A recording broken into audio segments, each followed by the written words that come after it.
If you're self-employed, you may be wondering, is it harder for me to get a mortgage? And the simple answer is no, it's not.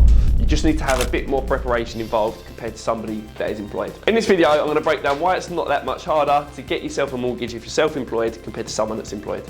So the first thing to look at is your self-employed income. If you are employed, lenders will only want to look at the last 3 months' pay slips.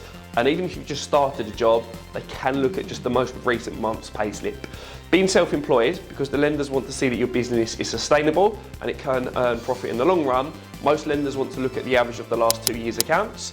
However, if you've just got that 1 year of being self-employed, there are lenders that can also look at that for you. One of the things about being self-employed, however, depending on which lender you look at, lenders may cap the income multiples at 4.5. Whereas there are other lenders that if you're employed, may cap your income multiples at 5 times or even 4.75 times your salary.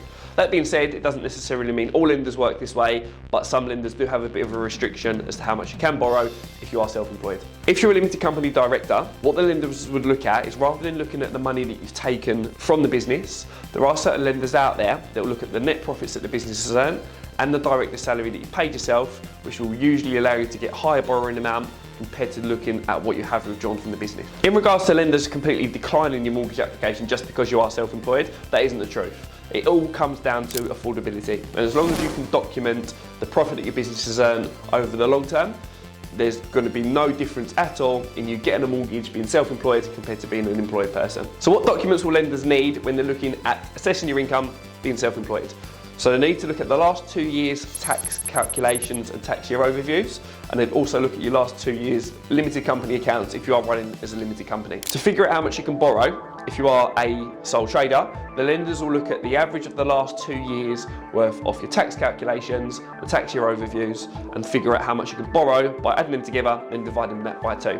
So for example, if you earn 40,000 1 year and the most recent year you earned 60,000, they'd use £50,000 for the income for your borrowing.